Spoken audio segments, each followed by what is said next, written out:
Guys, welcome back to my channel Zoologist AK, and I am Aarti Kaushik again here with another topic, that is role of chromatin in gene expression. We all know that chromatin is something that holds the DNA part, and it holds the DNA along with the proteins. Proteins are histone proteins. जो हमारा DNA है उसको access करना होता है for transcription and translation, जिसके through हमारा gene express कर पाता है.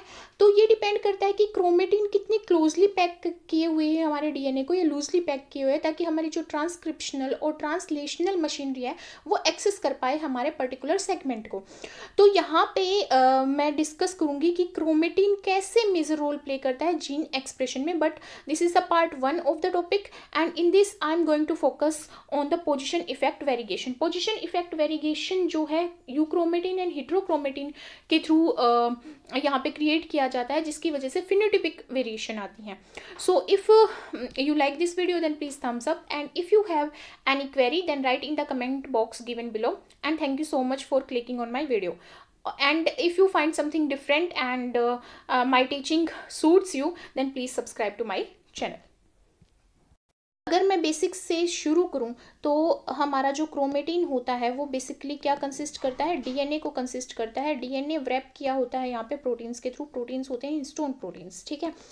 तो जो ये केमिकल कैरेक्टरिस्टिक्स होते हैं क्रोमेटिन के, कि भाई जो हमारे यहाँ पे प्रोटीन है वो एसिटाइलेटेड है, मिथाइलेटेड है, या फिर उनमें क्या मॉडिफिकेशन हो रखी है. तो यहाँ पे जो केमिकल कैरेक्टरिस्टिक्स होता है क्रोमेटिन का, वो क्रोमोसोम की लेंथ के एलोंग, क्रोमोसोम जो है हमारा हाईली कंडेंस्ड स्ट्रक्चर होता है. तो जो क्रोमोसोम होता है और क्रोमेटिन में डिफरेंस होता है कंडेंसेशन का, ठीक है. तो यहाँ पे जो क्रोमेटिन है उसके कैरेक्टरिस्टिक चेंज होते जाते हैं. फॉर एग्जांपल कुछ रीजन में हिस्टोन्स जो हैं वो एसिटाइलेटेड होंगे. तो ये जो केमिकल मॉडिफिकेशन जो हो रही है हिस्टोन प्रोटीन में, ये ट्रांसक्रिप्शनल एक्टिविटी को इन्फ्लुएंस करती है. वी नो डेट ट्रांसक्रिप्शन के बाद जीन का क्या बनता है, एमआरएनए. आफ्टर एमआरएनए फॉर्मेशन हमारा ट्रांसलेशन के थ्रू प्रोटीन बनता है. फिर प्रोटीन होगा तो वो एक्सप्रेस होगा कि वो कौन से टाइप का प्रोटीन है, कौन सी मसल्स में होगा, नर्व सेल्स में होगा, या फिर वो टिश्यूज में, या फिर वो क्या फॉर्म करेगा, तो वो उसको अपना एक्सप्रेशन शो करेगा. तो यहाँ पे जो केमिकल मॉडिफिकेशन है किसकी, हिस्टोन प्रोटीन की, वो अफेक्ट कर रही है किसको, ट्रांसक्रिप्शनल एक्टिविटी को. इट मींस कि जो यहाँ पे क्रोमेटिन है वो जीन के एक्सप्रेशन को इन्फ्लुएंस कर रहा है, ठीक है.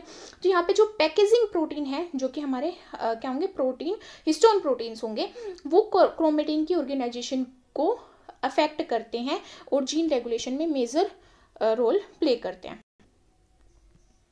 हम दूसरे टॉपिक पे जाएं तो जो हमारा क्रोमेटिन होता है उसकी डेंसिटी चेंज होती रहती है, कि वो हाईली कॉम्पैक्ट है, लेस कॉम्पैक्ट है, लाइटली कॉम्पैक्ट है.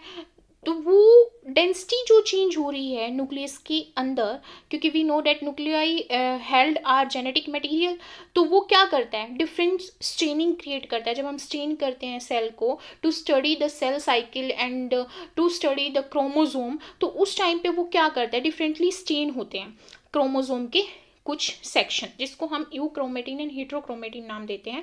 We all know that euchromatin जो होता है हमारा टाइटली स्टेन है, जेनेटिकली एक्टिव पार्ट होता है, और न्यूक्लियस की इनर बॉडी के अराउंड वो पाया जाता है, और हाईली एक्सप्रेसिव होता है. यूक्रोमेटिन ही वो पार्ट होता है जिसकी वजह से फिनोटिपिक वेरिएशंस क्रिएट होती हैं किसी भी ऑर्गेनिज्म में. यहाँ पे हम जो स्टडी करेंगे वो ड्रोसोफिला का एक एग्जाम्पल लेके स्टडी करेंगे कि कैसे हमारा यहाँ पे पोजिशन इफेक्ट वेरिएशन जो मैकेनिज्म है वो ओक्योर होता है इन केस ऑफ ड्रोसोफिला.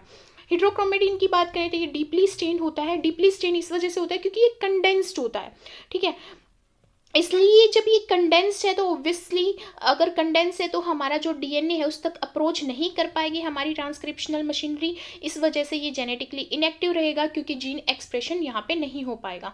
और ये कहाँ पे मिलता है, पेरिफेरी ऑफ द न्यूक्लियस. तो यहाँ पे क्या होता है, इस यूक्रोमेटिन से हेट्रोक्रोमेटिन में जब जीन ट्रांसफर होते हैं तो वहाँ पे म्यूटेशन क्रिएट हो जाती है, क्योंकि जो जीन है वो यूक्रोमेटिन वाले पार्ट में तो क्या करेगा, एक्सप्रेस करेगा, बट जैसे ही वो हेट्रोक्रोमेटिन में जाएगा, मतलब कि कंडेंस्ड हो जाएगा, हाईली कंडेंस्ड, उसका एक्सप्रेशन यहाँ पे प्रोहिबिट हो जाएगा, जिसकी वजह से म्यूटेशंस या वेरिएशंस क्रिएट होती हैं. तो अगर मैं यहाँ पे बात करूँ पोजीशन इफेक्ट वेरिएशन की, तो क्या होता है इसमें, जो यूक्रोमेटिन जीन होता है अगर मैं उसको आर्टिफिशियली ट्रांसपोज कर दूँ, ट्रांसपोज मतलब उसकी जो उसकी पोजीशन है उसको मैं चेंज कर रही हूँ, मतलब मैं उसको हेट्रोक्रोमेटिक इन्वायरमेंट में भेज रही हूँ जो कि हाईली कंडेंस्ड है, तो वो एबनॉर्मली फंक्शन करेगा। और कभी कभी वो फंक्शन ही नहीं करेगा क्योंकि वो जो हमारा हेट्रोक्रोमेटिन पार्ट है वो जेनेटिकली इनएक्टिव पार्ट है। तो ये जो उसकी एबिलिटी है फंक्शन ना करने की, इसकी वजह से हमारी जो म्यूटेशन क्रिएट होंगी या वेरिएशन क्रिएट होंगी इंडिविजुअल्स में, वेरिएबिलिटी लेके आएंगी। तो जो ये वेरिएबिलिटी है फिनोटाइप में, it is caused by changing the position of euchromatin gene, specifically by relocating it to heterochromatin. जैसे ट्रांसलोकेशन इन्वर्जन के थ्रू जब क्रोमोसोम में एक जीन की पोजीशन दूसरी पोजीशन में चेंज होती है तो वहाँ पे वेरिएशन क्रिएट होती है। सिमिलरली यहाँ पे पोजीशन इफेक्ट वेरिएशन क्रिएट होता है। यहाँ पे पोजीशन इफेक्ट वेरिएशन के एग्जांपल की बात करूँ तो मैं यहाँ पे ड्रोसोफिला के एग्जांपल ले रही हूँ। तो ड्रोसोफिला में जो पोजीशन इफेक्ट वेरिएशन है वो इन्वर्जन और ट्रांसलोकेशंस के थ्रू क्रिएट होती है। अगर मैं बात करूँ यहाँ पे ट्रांसलोकेशंस की, तो ट्रांसलोकेशन एक क्रोमोसोमल एबनॉर्मेलिटी होती है जिसमें क्रोमोसोम का एक पार्ट टूट जाता है, मतलब एक पोर्शन टूट जाता है और वो रीअटैच होता है डिफरेंट क्रोमोसोम के साथ। तो ये ट्रांसलोकेट होता है एक पार्ट, जिसकी वजह से ओब्वियसली जीन का एक्सप्रेशन इफेक्ट होगा कि वो यूक्रोमेटिन वाले पोर्शन में था या हेट्रोक्रोमेटिन में जा रहा है, कहाँ पे वो जाके अटैच हो रहा है, इसके बेस पे उसका जो एक्सप्रेशन है वो अफेक्ट होगा। सेकेंड मैंने बोला इन्वर्जन की वजह से। इन्वर्जन क्या है? एक क्रोमोसोमल रीअरेंजमेंट, जिसमें क्या होता है जो सेगमेंट होता है क्रोमोसोम का रिवर्स्ड हो जाता है, एंड टू एंड रिवर्स्ड हो जाता है।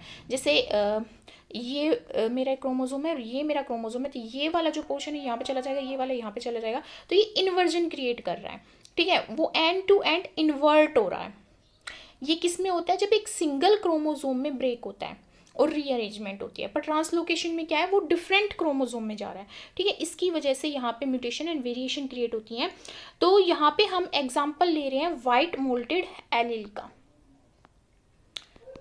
वाइट मोटल्ड एलील का, जो आई की फॉर्मेशन कर रही है, आई कलर देती है ड्रोसोफिला में। अगर ये वाइल्ड टाइप है तो ये रेड कलर देती है, अगर ये म्यूटेंट है तो ये वाइट या फिर हम बोले थे मोटल्ड आई क्रिएट करती है। यहाँ पे जो वाइल्ड टाइप एलील है वाइट जीन की, वो रीलोकेट की गई है। जैसे हम यहाँ पे देख रहे हैं वाइट मोटल्ड इन्वर्जन हो रहा है, तो यहाँ पे क्या हो रहा है, इन्वर्जन के थ्रू वो रीलोकेट की गई है allele with one break near the euchromatin white locus and other in the basal heterochromatin of X chromosome. Specifically X chromosome में हो रहा है, इसी वजह से ऑर्गेनिज्म में इसका एक्सप्रेशन भी डिफर करेगा भी, क्योंकि हमें पता है कि ड्रोसोफिला में जो हमारा सेक्स है वो डिटरमाइन किया जाता है जो हमारा एक्स क्रोमोसोम है ऑटोसोम के रेशियो के थ्रू।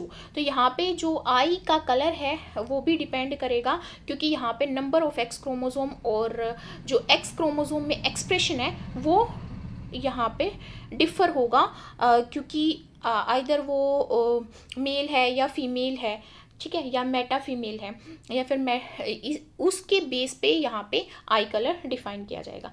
तो ये जो रीअरेंजमेंट हो रही है यहाँ पे वाइट मोटिल एलील की due to this inversion between euchromatin and heterochromatin, it interfere with the normal expression of the white gene, जिसकी वजह से मोटल्ड आई फिनोटाइप क्रिएट होता है। यहाँ पे जो वाइट मोटल्ड है वो यहाँ पे शो किया गया है।